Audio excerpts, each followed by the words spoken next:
नमोस्तु नमो हरिहंताणं नमो सिद्धाणं नमो ऐर्याणं नमो वज्रायाणं नमो लोये सर्वसाहुणम्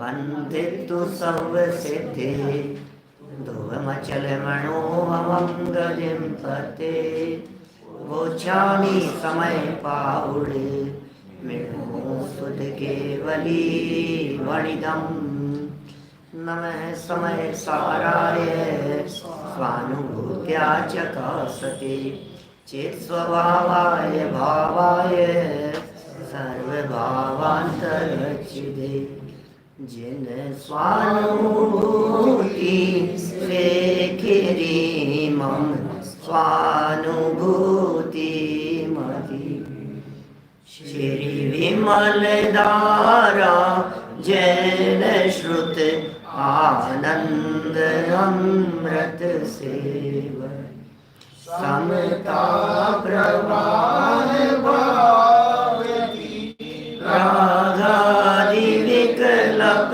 तोड़ी के माँ सरस्वती प्रतिभाव वंदन दृष्टि निज में जोड़ी के दृष्टि निज में जोड़ी के। ग्रंथराज समय सार जी यहाँ विराजमान है। आचार्य कुंद स्वामी द्वारा लिखा गया यह अद्भुत अपूर्व ग्रंथ आज से 2000 वर्ष पहले यह रचना इसी भारत भूमि में लिखी गई और तब से लेकर अब तक भव्य जीवों को आत्म कल्याण करने में निमित्त बन रही है। 2000 वर्षों में सैकड़ों लोगों का जीवन बदल गया इस समय सार को पढ़कर। समय सार जिसने पढ़ा गहराई से वो समय सार मय हो गया। जो समय सार मय हो गया उसका कल्याण हो गया, उसे आनंद की प्राप्ति हो गई। कुछ अद्भुत अपूर्व आनंद की उपलब्धि उसके जीवन में हो जाती है। ये समय सार ज्ञानियों की पहली पसंद। क्या क्यों ज्ञानियों को क्यों पसंद आता है? क्योंकि इसमें ज्ञानियों के गीत गाए हैं। ज्ञानियों के गीत गाए हों, ज्ञानियों की प्रशंसा की हो और ज्ञानियों को पसंद नहीं आए, ऐसा कैसे होगा? दुनिया में ऐसा ही होता है। जो हमारी प्रशंसा करने वाले होते हैं वे हमें पसंद आते हैं। पूरे दुनिया का यही फॉर्मूला है। क्या ये मेरे को बिल्कुल वे मेरे दुश्मन हैं तो क्यों बुराई करते रहते हैं? क्या ये निंदा करते रहते हैं? ये मेरी टांग खींचते रहते हैं। तो जो हमारी टांग खींचते रहते हैं वे हमें बुरे लगते हैं और जो हमारी प्रशंसा करते हैं वे हमें अच्छे लगते हैं। तो ज्ञानियों की भी प्रशंसा इस समय सार ग्रंथ में कदम कदम पर की गई है। ये क्यों नहीं पसंद आएगा ज्ञानियों को? हमें भी यदि पसंद आ रहा है तो इसीलिए पसंद आ रहा है क्योंकि इसमें हमारी प्रशंसा की गई है, इसमें हमारा स्वरूप बतलाया गया है। इस समय सार ग्रंथ में हमारी कहानी कही गई है। कि क्या बात कर रहे हो समय सार में और कहानी की? हाँ कथा है भाई साहब। बंद कथा तो तुमने आज तक अनंत बार सुनी है, लेकिन एकत्व विभक्त आत्मा की कथा ये आपने कभी नहीं सुनी है। वो चर्चा यहाँ कर रहे हैं। 56-57 नंबर की गाथा है। गाथा ही बड़ी गजब की है और उसकी टीका भी बड़ी गजब की है। देखिए मूल गाथा से एक बार अपन बोल करके बात को आगे बढ़ाएंगे। 56-57 नंबर की गाथा। व्यवहारेण दुएदे 119 नंबर पेज पर है ग्रंथ में। व्यवहारेण दुएदे जीवस अवंति वर्णवादिया गुणगाणन्ता भावा न दुखे निश्चयणयस ये देहिं ये संबंधो तयोदयं मुणेदवो नये होन्ति तस्णाणिदु उपभोग गुणाधिगो जम्हा वर्णादि को व्यवहार से ही कहा जाता जीव के परमार्थ से ये भाव भी होते नहीं है जीव के। दूध पानी की तरह संबंध इनका जानना उपयोगमय इस जीव के परमार्थ से ये है नहीं। वर्णादि को जीव के कहा जाता है और कहते हैं कहना व्यवहार है।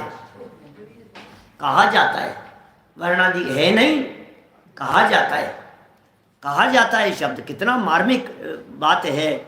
वर्णादि को जीव के कहा जाता है। हाँ, ये मेरे ही कहे जाते हैं। हाँ, इन्हें अपना ही कहा जाता है, इन्हें अपना ही बोला जाता है माने है नहीं, कहने के लिए है, बताने के लिए है, बोलने के लिए है। देखो क्या कह रहे हैं ये, वर्णादि को व्यवहार से जीव का कहा जाता है कि साहब परमार्थ से बताओ तो बात क्या है। बोले परमार्थ से ये भाव जीव के नहीं होते। सच्चाई तो यही है कि हमारे भाई साहब है नहीं, लेकिन हमारे भाई साहब की उम्र के थे इसलिए हमने इनको भाई साहब कह दिया। ऐसे ही थोड़ी ना चलेगी।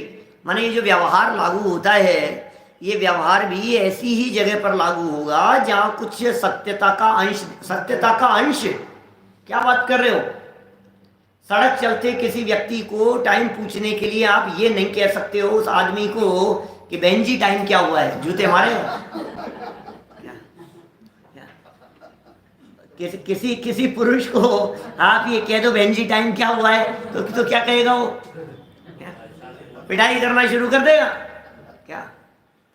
और आप यदि 20-22 साल के लड़के को ये कहो दादाजी, वो भी नहीं चलेगा।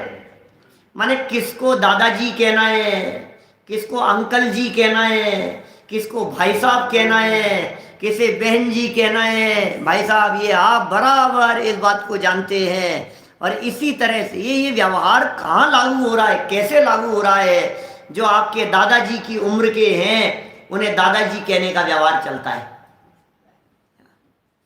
जो आपके अम्मा जी की उम्र के हैं उन्हें अम्मा जी कहने का व्यवहार चलता है। ये व्यवहार बड़ा महत्वपूर्ण है, इसका भी बहुत बड़ा पेटा है इस व्यवहारने का। लेकिन ये जो पेटा है ये कह रहे हैं परमार्थ से नहीं है, कहने के लिए था, बोलने के लिए था। परमार्थ से ये भाव भी होते नहीं है जीव के। इन भावों को परमार्थ से जीव के नहीं कहा जाता है। तो फिर साहब कहा क्यों है आपने? बोले दूध पानी की तरह संबंध था इसलिए कह दिया था हमने। दूध पानी की तरह संबंध था इसलिए कह दिया था। और परमार्थ से देखो तो दूध का दूध, पानी का पानी। ये जो कहावत चलती है, ये दूध का दूध पानी का पानी कर दिया, इसका मतलब दूध अलग और पानी अलग। इतना बारीकी से हमने बंटवारा कर दिया, इतना बारीक हमने न्याय कर दिया। जिसका जैसा था, जिसको जैसा होना था, जिसके साथ जैसा किया जाना था। बोले जैसे न्याय के लिए प्रयोग किया जाता है इस शब्द को, दूध का दूध पानी का पानी। इसका मतलब दूध का पानी नहीं और पानी का दूध नहीं, पानी का दूध नहीं, दूध का पानी नहीं, पानी पानी का और दूध दूध का। ये परमार्थ कथन है कि ऐसे ही शरीर और आत्मा, शरीर का शरीर है और आत्मा का आत्मा है। बोले कैसे कहते हो? कि परमार्थ से कहते हैं कि कुछ लक्षण, कि हाँ लक्षण दिखते हैं ना, कि लक्षण क्या है? बोले उपयोगमय। ये परमार्थ से इस जीव का लक्षण उपयोगमय है। चलिए गाथा पढ़ ली थी हमने, गाथा का पद्यानुवाद पढ़ लिया। 120 नंबर पेज पर टीका प्रारंभ करते हैं। आज तो टीका की तरफ बढ़ते हैं। पिछले 2 दिन से गाथा पर रुके हैं, थोड़ी सी टीका की चर्चा। 120 नंबर ये पेज। उक्त गाथाओं का भाव स्पष्ट करते हुए आचार्य अमृतचंद्र लिखते हैं। अमृतचंद्राचार्य देव इन गाथाओं का भाव क्या व्यक्त करते हैं, उन्हें क्या लग रहा है इन गाथाओं को पढ़ने पर, ये बताते हैं।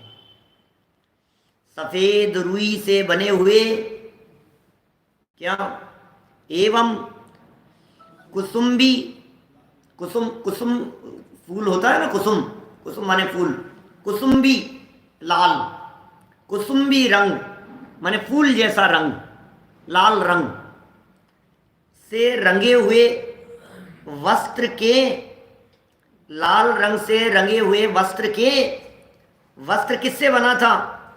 सफेद रुई से बने हुए। अरे जो कपड़ा बनता है वो कपड़ा तो कपास से बनता है, रुई से बनता है ना। और रुई जब बनती है तो रुई कौन से रंग की होती है? तो सफेद रंग की रुई से बने हुए धागों से कपड़ा बना, तो कौन से रंग का होगा? सफेद ही होगा भाई, जो सफेद से बनेगा वो सफेद होगा। अब सफेद रुई से, क्योंकि रुई होती ही सफेद है, तो पैदा ही सफेद होती है, तो एक्चुअल में जो कपड़ा होगा वो कपड़ा तो सफेद ही होगा। दुनिया में आज तक सफेद के अतिरिक्त दूसरे रंग का कपड़ा होता ही नहीं है। क्या भैया, हम तो जो पहनते हैं वो तो सफेद है ही, आप जो पहनते हो वो भी मूल में सफेद ही है। धागा कौन से रंग का होता है?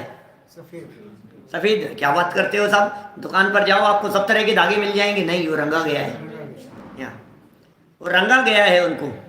तो जितने भी कपड़े हैं ये सब जो रंगीन दिखाई देते हैं, कपड़े साड़ियाँ सब, ये सब ये रंगी हुई हैं ये। और यदि आपको इसका भरोसा नहीं हो तो किसी को भी चीर करके देख लो, आपको अंदर सफेदी दिखेगी। जब आप उसको चीरते हैं ना तो अंदर उसके सफेदीपन सा दिखाई देता है उसके अंदर, यदि आप उसको चीरेंगे तो। और यदि उसको सफेदी नहीं दिख रही है तो भी ये समझना चाहिए कि उसका जो कलर किया था वो कलर अंदर तक उसमें कलर डाल दिया गया था, मिक्स कर दिया गया था, ऐसा मिक्स हो गया वो। सफेद रंग से, सफेद रुई से बनी हुई कपड़े, सफेद रुई से बने हुए कपड़े, कैसे कपड़े कि लाल लाल रंग से रंगे हुए, बने थे सफेद से और रंग दिए गए थे रंग लाल से। इसी तरह से ये तो हो गया उदाहरण, लाल रंग रूप। बोले क्या है? औपाधिक भावों की भांति, औपाधिक भावों की भांति पुद्गल के संयोग वश अनादि काल से जिसकी बंध पर्याय प्रसिद्ध है, ऐसे जीव। क्या क्या कह दिया, थोड़ा सा वाक्य लंबा है और अभी भी वाक्य पूरा नहीं हुआ है, 4 लाइन का वाक्य है। पहले वाक्य पढ़ लेता हूँ, फिर जरा उसे टटोलने की कोशिश करना कि इसमें हमें क्या समझ में आ रहा है, क्या बात कही है। सफेद रुई से बने हुए एवं कुसुम्बी माने लाल रंग से रंगे हुए वस्त्र के लाल रंग रूप औपाधिक भावों की भांति पुद्गल के संयोग वश अनादि काल से जिसकी बंध पर्याय प्रसिद्ध है, ऐसे जीव के औपाधिक भावों का अवलंबन लेकर प्रवर्तित होता हुआ व्यवहार नए पर्यायाश्रित होने से दूसरे के भाव को दूसरे का कहता है। लाल कैसे हो गया? कपड़ा कैसे लाल हो गया? कि रंग कर दिया गया उस पर, क्या उस पर रंग कर दिया गया, वो रंगीन बनाया है उसे, वो रंग था नहीं उसमें, ये रंग उसका आगंतुक भाव है, रंग संयोग से है, रंग पराश्रित है। अब जीव का स्वभाव तो शुद्ध है, तो फिर ये रंग बिरंगा क्यों दिख रहा है?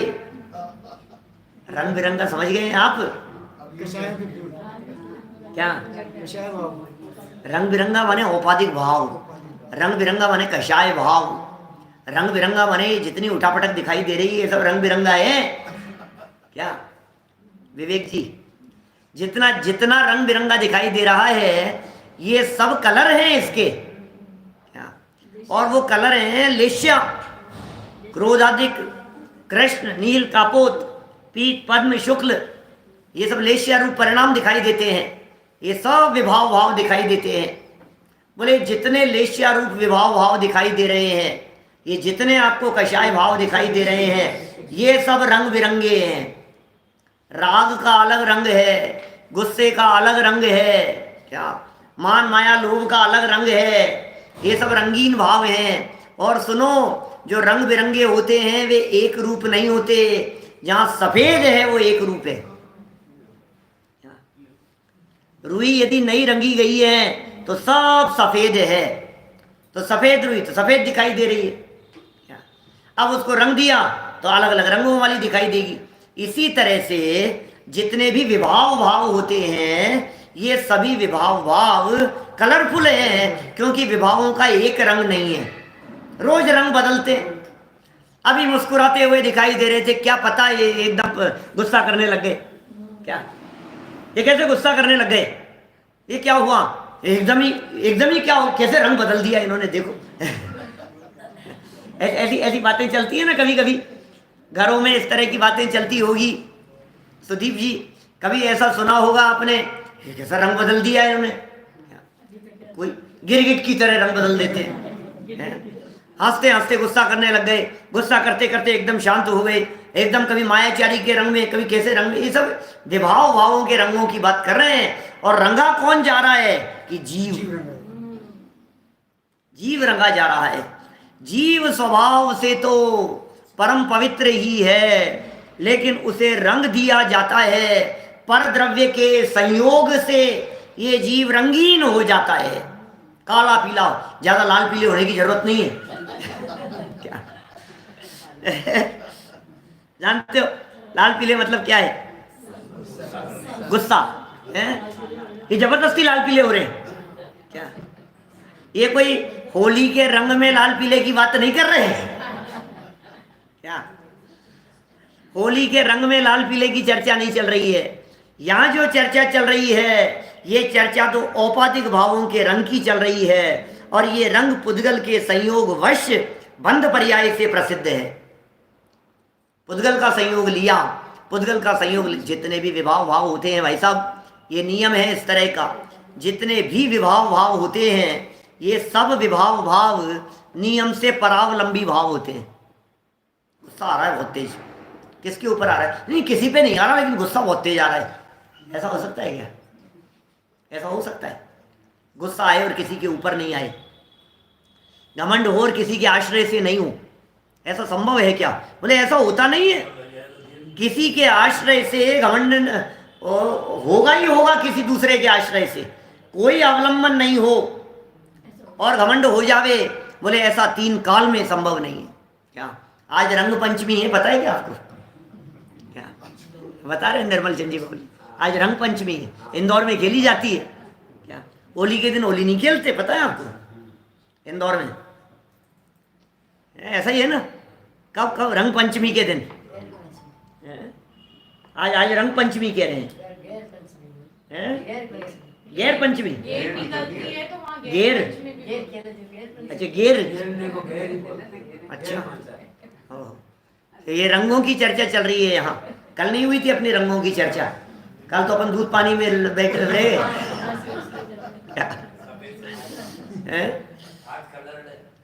आज रंगीन है, सफेद रुई से बने हुए एवं कुसुम्बी रंग से रंगे हुए वस्त्र के लाल रंग रूप कौन है?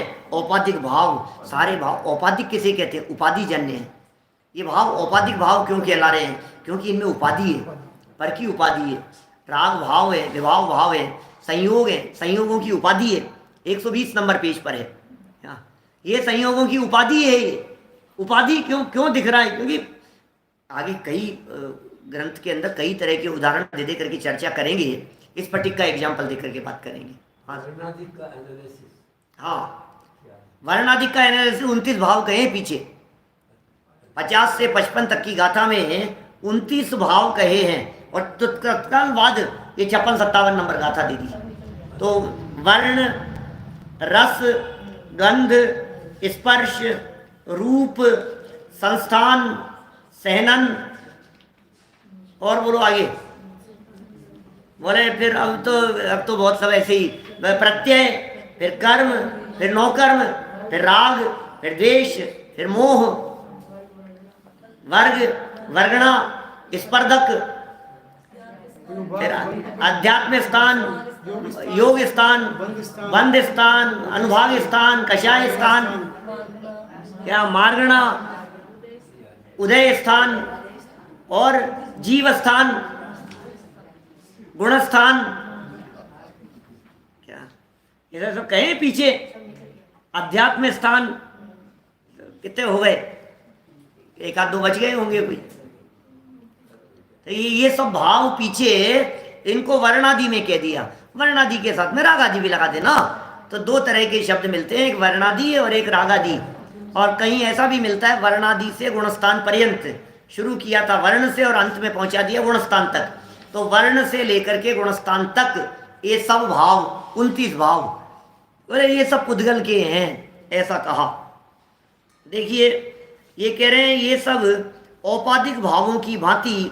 अब ये औपाधिक भावों की भांति पुद्गल के संयोग वश, सारा खेल पुद्गल के संयोग का है। शरीर के संयोग से ऋषभ देव का रंग कौन सा था? बोले तपाए हुए सोने जैसा। और चंद्रप्रभ भगवान का कैसा था? कि बोले सफेद, दूध जैसा सफेद। अच्छा, और पद्मप्रभ भगवान का कैसा था? कि बोले लाल वर्ण के थे। ये कैसे कह दिया? पुष्प दंत का कैसा था? कि दंत जैसा, पुष्प दंत, दांत जैसे थे, सफेद थे। तो बोले ये कैसे कह दिया? बोले संयोग से कहा है, आत्मा थोड़ी ना रंगीन होता है। तो क्या कह रहे हैं?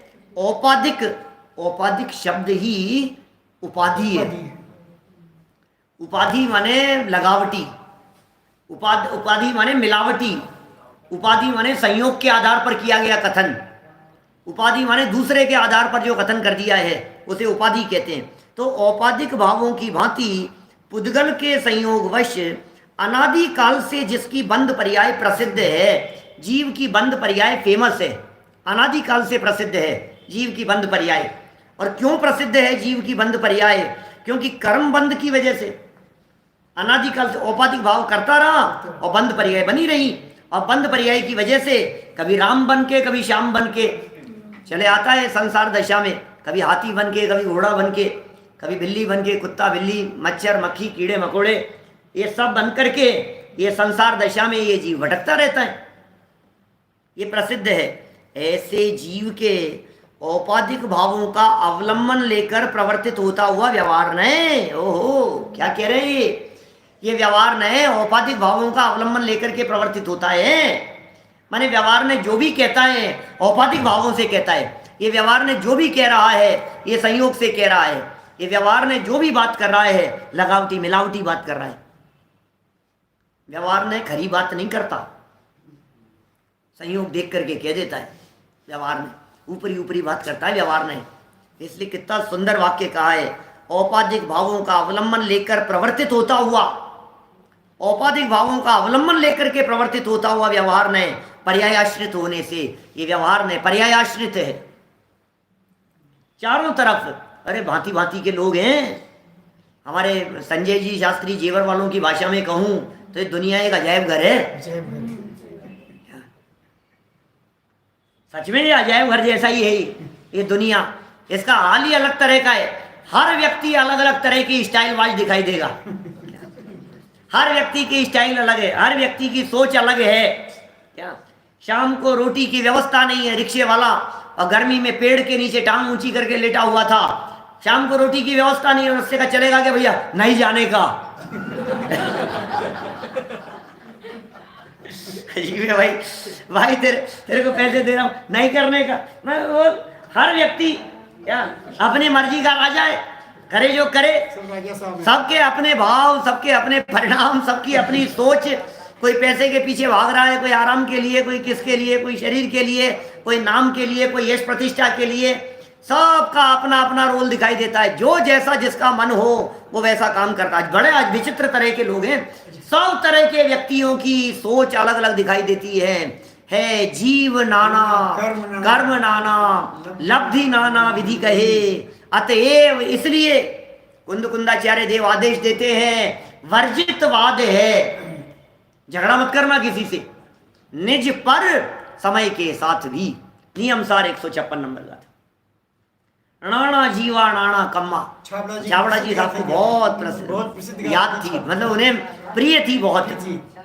बहुत लोग इसको जहाँ देखो वहाँ यही चर्चा करते। अपने यहाँ शिविर का आमंत्रण देने के लिए आते थे, यहाँ पे हर साल शिविर का आमंत्रण देने के लिए आते थे, और जब आते थे यही गाथा लेते थे। कितने साल, मैं समझता हूँ कोई 20 साल आए होंगे, ज़्यादा भी हो सकता है। हर साल ही वही आते थे हमें आमंत्रण देने के लिए, और यही चर्चा चलाते थे वो, नाना जीवा नाना कम्मा। बोले क्या बतलाएं आपको, हर व्यक्ति का परिणाम अलग अलग है, हर व्यक्ति की सोच अलग अलग है, हर व्यक्ति का उदय अलग अलग है, और विविध प्रकार के उदय को, विविध प्रकार की परिस्थितियों को देखने वाला व्यवहार नहीं भी विचित्र प्रकार का है। इसलिए कुंदाचार्य देव कहते हैं, अरे तुम क्या झगड़ा करोगे, किससे झगड़ा करोगे, किससे विवाद करोगे? दो व्यक्तियों के विचार आपस में मिलते ही नहीं है, दो व्यक्तियों के विचार आपस में मिल सकते ही नहीं है। एक व्यक्ति कुछ कह रहा है, दूसरा कुछ कह रहा है, पति अलग दिशा में चलता है तो पत्नी अलग दिशा में चलती है, ऐसे ही चलेंगी? कैसे नहीं चलेंगी? अलग अलग जगह से आए, आप कहोगे नहीं दोनों एक ही दिशा में चलें? हाँ चल सकते हैं, दोनों धार्मिक हो सकते हैं, दोनों स्वाध्यायी हो सकते हैं, दोनों की दिशा मोक्ष मार्ग की तरफ हो सकती है, लेकिन तो भी 100% एक तो कभी नहीं संभव है। एक को गर्मी लग रही है तो दूसरा कह रहा है कि नहीं नहीं एसी बंद करो। हुआ ही ऐसा, क्या करो? विचार कैसे मिलेंगे? कैसे आए अलग अलग गति से थे, जाएंगे अलग अलग जगह पर, जाना अलग अलग जगह पर है।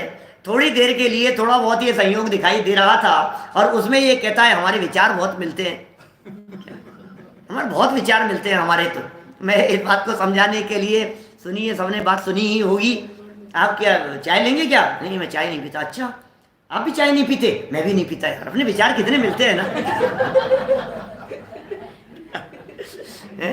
अरे मूर्ख, दो लोग यदि चाय नहीं पी रहे हैं, इतने में बोलता है कि विचार कितने मिलते हैं हमारे। दो व्यक्तियों के विचार मिलते नहीं है, ये सिद्धांत है। दो व्यक्तियों के विचार आपस में मिल नहीं सकते, और व्यवहार ने इन्हीं बातों को पकड़ता है, बेमेल देखता है व्यवहार ने। व्यवहार ने में विविधताएं दिखाई देती है, व्यवहार ने में नाना तरह के जीव दिखाई देते हैं, और निश्चय ने जब बात करेगा तो निश्चय ने कहेगा सर्व जीव छे सिद्ध सम,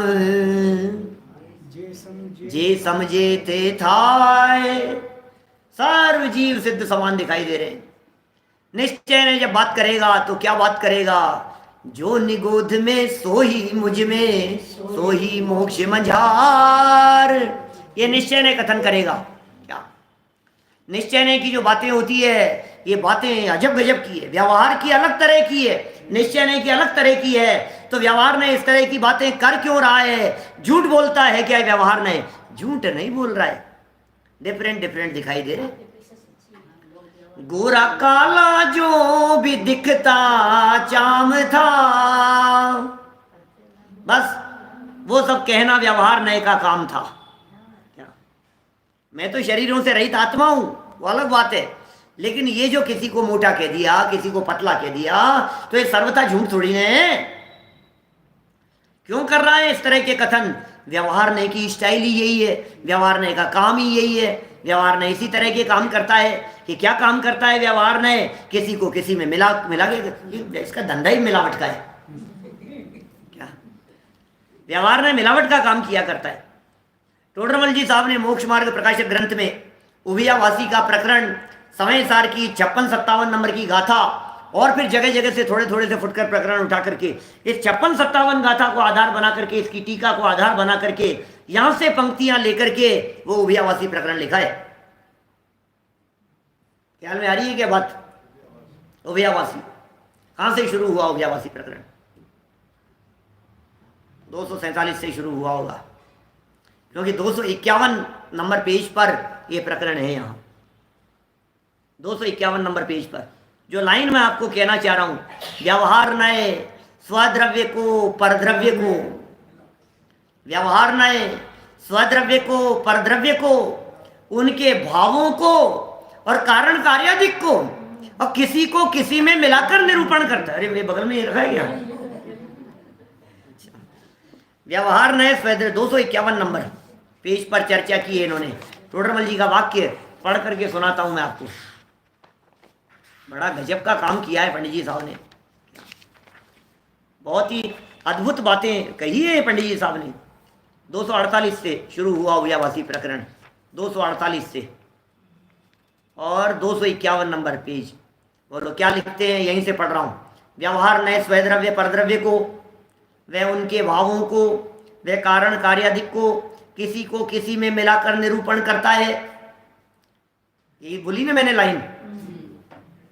सो ऐसे ही श्रद्धान से मिथ्यात्व है। क्या कह रहे हैं, व्यवहारने की बातों को मान लोगे तो बोले मिथ्यात्व है, इसलिए उसका त्याग करना। आदेश दे रहे हैं टोडरमल जी साहब। किनको? टोडरमल जी के मंदिर में बैठे हुए साधर्मियों को, सबको कह रहे हैं यहां, भाई सुनो, इनका त्याग करना। तथा निश्चय नए उन्हीं को यथावत निरूपण करता है, किसी को किसी में नहीं मिलाता है। व्यवहार ने क्या कर रहा है, किसी को किसी में मिला देता है, नहीं, मिला के निरूपण करता है। सो अब निश्चय ने किसी को किसी में नहीं मिलाता, सो ऐसे ही श्रद्धान से सम्यक्त्व होता है, इसलिए उसका श्रद्धान करना। ये कहां से लिए ये पंक्ति? ये पंक्ति यहां से लिए 120 नंबर पेज से। 120 नंबर पेज पर ये लाइन कह रहे हैं यहां, ऐसे जीव के औपाधिक भावों का अवलंबन लेकर प्रवर्तित होता हुआ, औपाधिक भावों का अवलंबन लेकर के प्रवर्तित होता हुआ व्यवहार नए पर्यायाश्रित होने से, व्यवहार नए पर्यायाश्रित हैं। और इसी लाइन को आगे देखेंगे तो निश्चय नए द्रव्याश्रित होने से, द्रव्य एक रूप है, पर्याय विविध है। द्रव्य सदा काल एक रूप रहता है, पर्यायें बदलती दिखाई देती है, पर्यायों में विविधता दिखाई देती है। पर्याय कभी कोई और कभी कोई, कभी रागी, कभी द्वेषी, कभी क्रोधी, कभी मानी, कभी घमंडी, कभी लोभी। ये कैसे दिख रहा है? बोले पर्यायों से। कभी मनुष्य, कभी त्रियंच, कभी देव, कभी नारकी। बोले कैसे दिख रहा है? बोले पर्यायों से। कभी बहिरात्मा, कभी अंतरात्मा, कभी परमात्मा। बोले कैसे? बोले पर्यायों से। माने पर्यायों से विविधता दिखाई देती है, वो व्यवहार नय का काम है। और निश्चय नय द्रव्याश्रित होने से, माने निश्चय नय द्रव्याश्रित कथन करेगा, व्यवहार नय पर्याय आश्रित कथन करेगा। तो व्यवहार नय पर्याय आश्रित होने से दूसरे के भाव को दूसरे का कहता है, दूसरे के भाव को दूसरे का कह रहा है तो सच्चा हो गया ना, सही हो गई ना बात। दूसरे के भाव को अपना कहे, अब तो गड़बड़ कर दी इसने। और दूसरे के भाव को दूसरे का कह रहा है तो सही बात है, दूसरे के अलावा दूसरे का कह रहा है। हाँ, क्या ख्याल में आई क्या साहब? दूसरे के भाव को, माने दूसरे के भाव को दूसरे का कह रहा है। ये यहाँ दो दूसरे अलग अलग हैं क्या? आपको लगेगा दूसरे की चीज को दूसरे की कह रहा है तो इसमें क्या गलती है? वैसे तो सही बात हो गई, तो व्यवहार में तो बहुत ईमानदार है। दूसरे के दूसरे का कह रहा है, इसमें क्या हो गया? तो कोई व्यक्ति लेने के लिए आया आपसे, अब उसका था और आपने कह दिया नहीं नहीं ये तो मेरे बेटे का है, तो था उसका, कह दिया उसका, तो इधर उधर मिला दिया ना उसने। दूसरे के भाव को दूसरे का कहता है, इसका मतलब ये है दो द्रव्यों को मिला के कहता है। सारा काम मिलावट का हो रहा है, दो द्रव्यों को मिलाकर के कथन करता है। स्वद्रव्य परद्रव्य को, इसको टोडरमल जी साहब ने 3 बोल कहे हैं इसके लिए। क्या जो कह रहे हैं दूसरे के भाव को दूसरे का कहता है, भाव माने क्या होता है?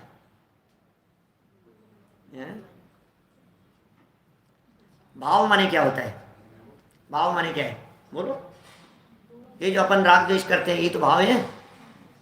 नहीं, भाव शब्द का अर्थ होता है द्रव्य।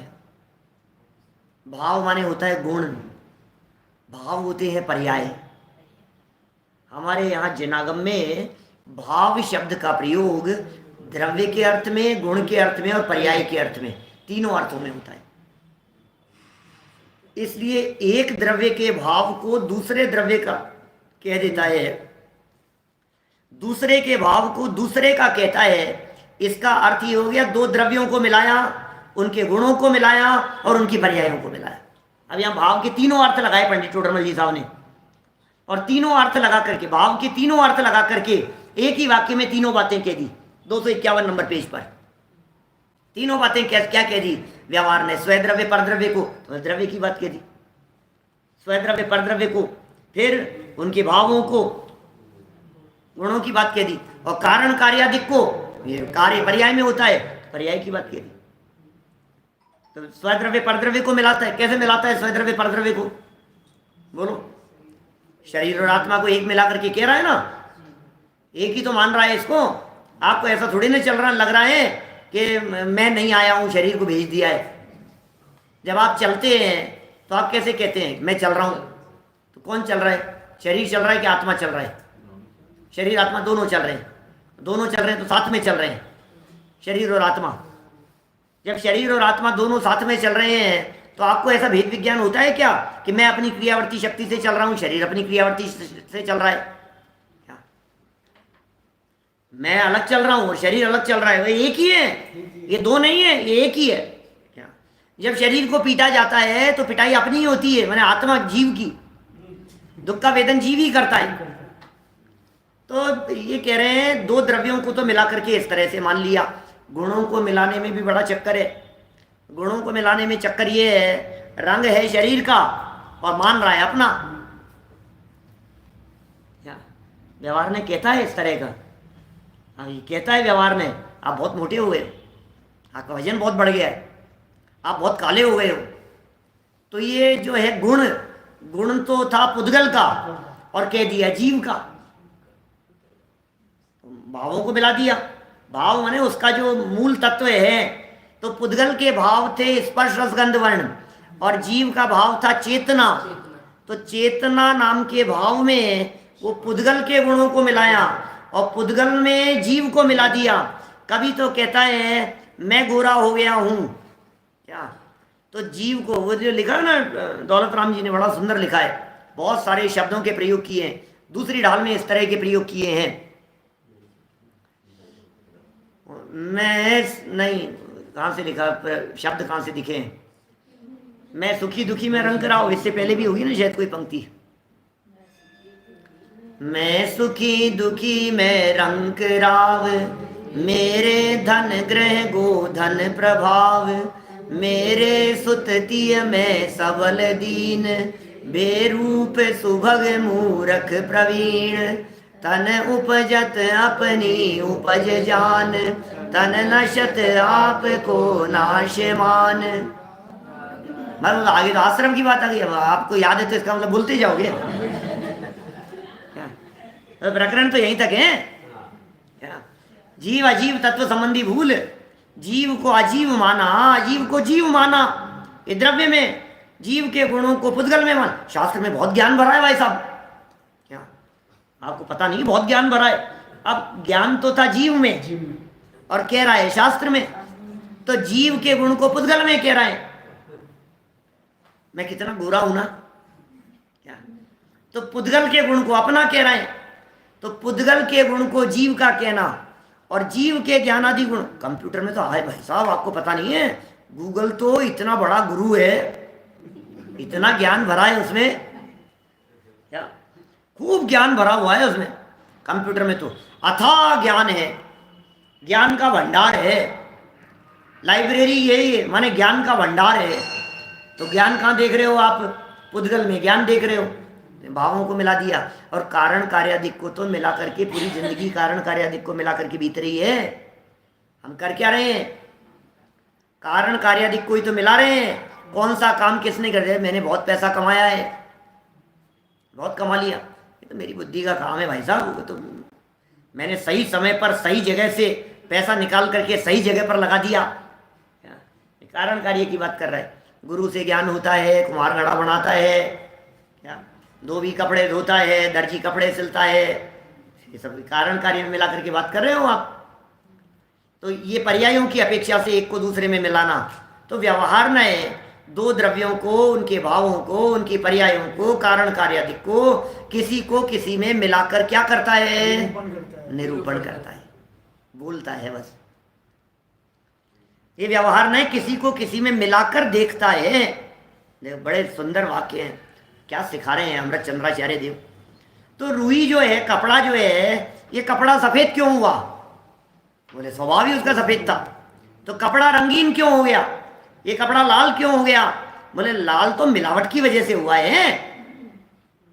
यदि ये कपड़ा, ये श्वेत रंग है, श्वेत वस्त्र डालिए मजीठ रंग, ऐसा प्रयोग किया बनारसी लाल जी ने, बहुत सुंदर प्रयोग है वो भी। हो सकता है इसी के कहीं भावानुवाद की चर्चा हो, वहाँ इसी में इसी का होगा निश्चित रूप से वो भावानुवाद। मैं निकाल करके बता भी सकता था अभी आपको, नए चक्र में उसको दिया है, प्रस्तुत किया है उसको निश्चय व्यवहार वाले प्रकरण में। और ये निश्चय व्यवहार का स्वरूप बतलाते समय भीग्यो रहे चिरकाल सर्वथान होई लाल, ऐसा लिखा है। माने उसमें यदि जैसे फिट करी लोद हर डे की पुट बिना, श्वेत वस्त्र डालिए मंजिठ रंग, साथ में भीग्यो रहे चिरकाल सर्वथान होई लाल। ख्याल में आ रही है ये पंक्तियां? नाटक समय सार की है बनारसी दास जी की, और उन्होंने इसी प्रकरण में लिखी होगी निश्चित, क्योंकि ये जो उदाहरण दिख रहा है ना, इस उदाहरण से वो कह रहे हैं, वो यदि उसको फिटकरी हरडे आदि ऐसे जो पदार्थ होते हैं, इनके पानी के बिना, इनको डाले बिना यदि उसको लाल रंग चढ़ाया जाए तो कपड़े पर चढ़ता नहीं है। वो रंग कब चढ़ेगा? जब पहले वो फिटकरी वगैरह और इस तरह के पानी में उसको निकाले, तो फिर कलर जो चढ़ेगा वो फिर पक्का रंग चढ़ता है उसके ऊपर। ऐसे आपको लगेगा तो सही कि लाल रंग की बात है, मजीठ रंग, लाल रंग को ही कहते हैं, है ना। तो लाल रंग का हो गया था कपड़ा, लाल नहीं हुआ। अंदर उसके भेद करके देखोगे तो सफेदी रहेगी उसमें, ऊपर से हुआ है। ऐसे ही यहाँ कह रहे हैं, सफेद रुई से बना हुआ लाल कपड़ा था, और लाल रंग रूप औपाधिक भावों की भांति। ये औपाधिक भाव कैसे हैं? ये लाल रंग रूप औपाधिक भावों की भांति, इसका मतलब विभाव का रंग लाल होता है।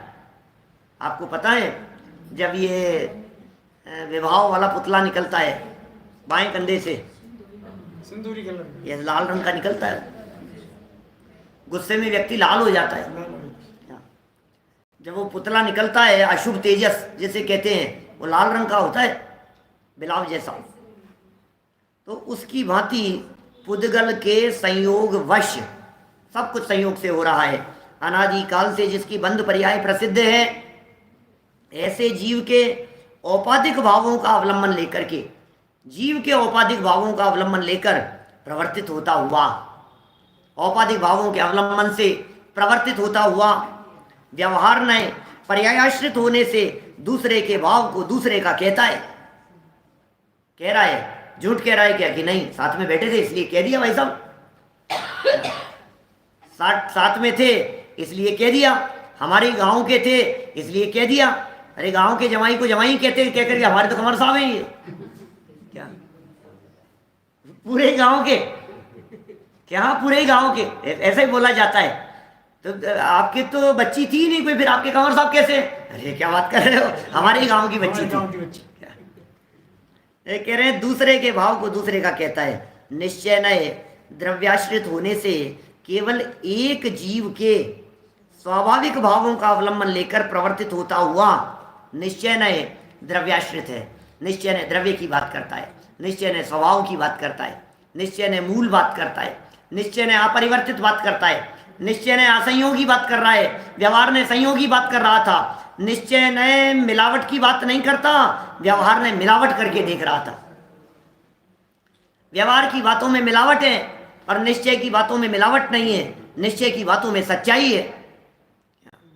नाई को ब्याई कहना व्यवहार है, व्यवहार से ही कहा जाता जीव के। निश्चय नए द्रव्याश्रित होने से केवल एक जीव के स्वाभाविक भाव, कौन से जीव के? सिद्ध जीव के कि निगोदिया जीव के? एक ही जीव की बात कर रहे हैं, सभी जीवों की बात हो गई। क्या जो बात एक जीव की कर रहे हैं, वो बात वास्तव में एक जीव की नहीं है, सब जीव एक रूप हैं, ऐसा कह रहे हैं। द्रव्याश्रित होने से भैया द्रव्य दृष्टि से देखते हैं, स्वभाव की दृष्टि से देखते हैं तो सब एक रूप दिखाई देता है, भेद नहीं दिखाई देता, विविधता नहीं दिखाई देती। केवल एक जीव के स्वाभाविक भाव का अवलंबन, स्वाभाविक भाव का अवलंबन माने इसका मतलब ये जो 29 तरह के जो भाव कहे पीछे, ये सब औपाधिक भाव थे। 29 तरह के जो बोल कहे गए ये सब पराश्रित थे।